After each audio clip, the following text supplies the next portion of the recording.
Think your portfolio is doing great? What if I told you you might be leaving thousands of dollars on the table? And it's all because of tax. In this video, I'll break down the 5 most common things investors are getting wrong in 2025, and more importantly, how to fix them.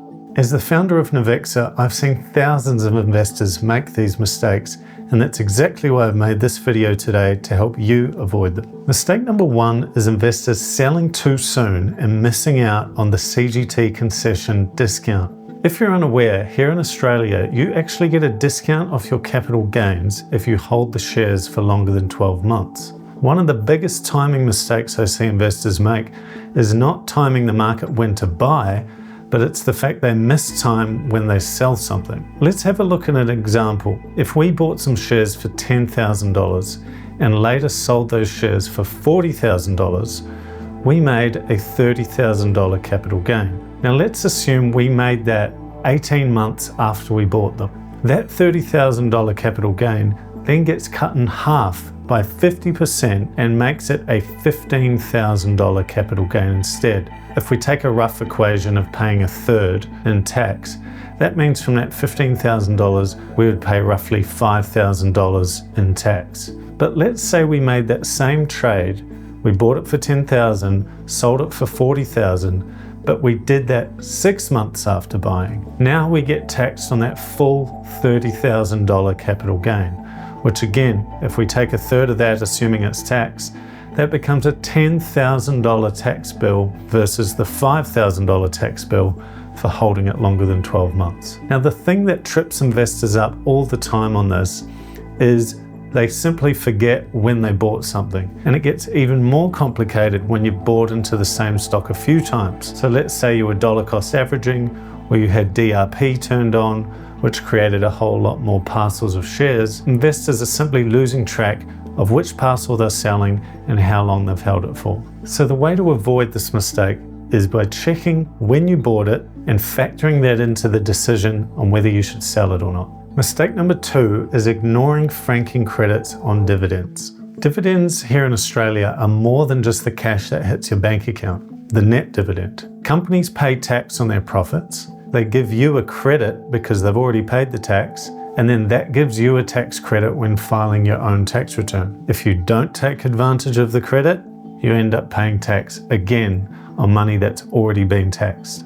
As an example, if you receive a $700 dividend with a $300 tax credit, you can use that tax credit to take $300 off your tax bill. Some investors, like retirees, may even get that $300 refunded back into your bank account. Franking credits are one of the unique tax features of the Australian investment market. It's not as common worldwide to receive franking credits, and it's what makes the dividend-paying companies here in Australia quite attractive to investors. There's a couple of reasons why investors mess this up. The first one is they simply don't understand franking credits or how they work. The second one is just terrible record keeping and they forget they have the credit to claim in the first place. The takeaway here is to ensure that you're always filing your tax credits when you go to file your tax return. Now, a lot of this data is pre-filled into the ATO, but it's always important to check because you can't always trust that it's going to be 100% accurate.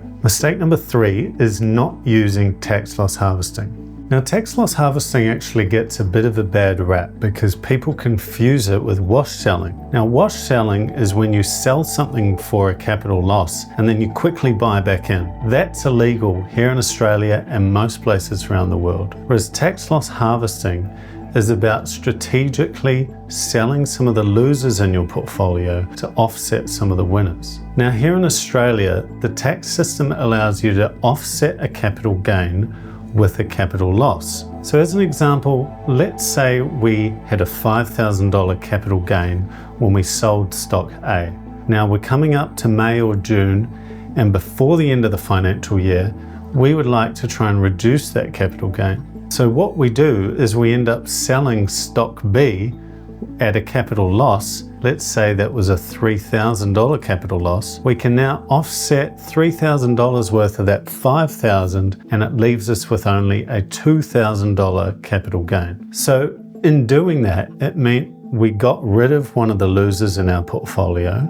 and we were able to offset one of the winners from the portfolio, which resulted in a much better tax outcome, assuming your tax outcome was to pay less tax. Now, there's a couple of reasons people make this mistake. The first one is they get emotional and they hold on to these losers, hoping they will get better in the future, when they know deep down, or they know according to their strategy, they should have sold this already. The second reason people make this mistake is it's actually really difficult to calculate the cost base on your current positions to even know if it's running for a capital loss. Because just because the share price is up, it doesn't mean the parcels you have left in that stock are actually a capital gain. Some of them can be a capital loss. This is where using a tool like I built, Navexa, to do your tax loss harvesting, because at any time you can go in and check out your unrealized gains, which means all the things you haven't sold yet, and it will give you the exact tax outcome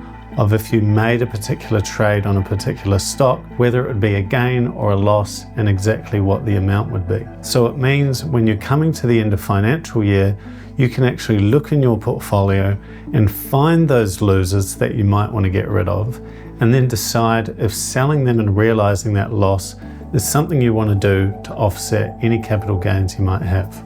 Mistake number 4 is misreporting dividend reinvestment plans. Dividend reinvestment plans, or DRPs, are extremely popular here in Australia and around the world, because it means on autopilot you get more shares of the stock or ETF that you already own. The problem is, when it comes to tax time, many investors don't understand how tax works on a DRP. So let's have a look at an example. Let's say we received a $500 dividend and we had a dividend reinvestment plan active. So that $500 dividend converts into shares in the holding that we owned. Now, the ATO expects you to report that $500 dividend as income that you actually received. So even though that $500 never hit our bank account, the ATO wants you to pay tax on it as if it did. The second part that makes it tricky is the shares you received also open up a new position in that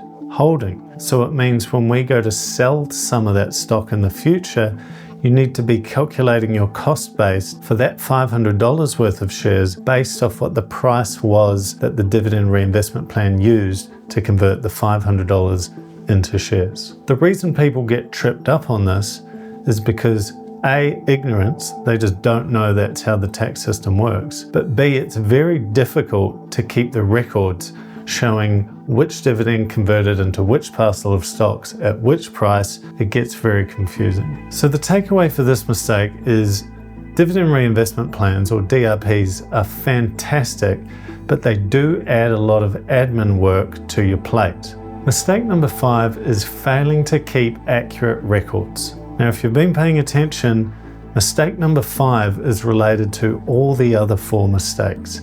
Everything comes down to, have you got good records? Because at the end of the day, if the ATO come and audit you, or even do a pre-audit on you, they want you to have everything ready to go and detailed. They want things like every buy price for every position you've ever bought, and every sell price for everything you've ever sold, because that is how you prove the capital gain that you've filed in your many tax returns. For dividends, they want to know what the gross dividend was, what the net dividend was, the franking credits on every single dividend. Because even though these might have been pre-filled into the ATO, at the end of the day, it's on you to prove exactly what you received and how you filed it. ETF distributions get even more complicated because there's an income component to that. The distributions also have capital gains components, and more complicated is the AMIT cost base adjustments that you receive in the distributions that affect the cost base of the ETF. If you're unfamiliar with that, check out our other video on AMIT cost base adjustments. All of that's to say,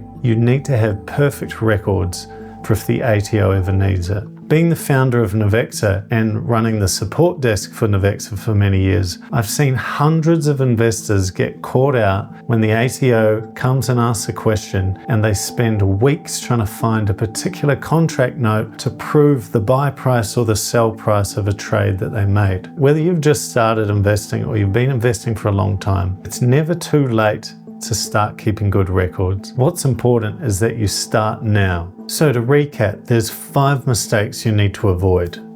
Number 1 is selling too soon and missing out on the CGT concession discount. Number 2 is ignoring franking credits and paying more tax than you need to. Number 3 is not using tax loss harvesting and holding on to losers that you could have strategically used to reduce your tax bill. Number 4 is misreporting dividend reinvestment plans or DRPs and getting incorrect cost bases and underreported tax. And number 5 is failing to keep good records and triggering an audit from the ATO. So the best investors don't just chase good returns, they manage their tax like a pro. There's a lot of talk on exactly when you should buy a stock, but there's not enough talk on when and how to sell that stock because it has a significant impact on how much tax you pay.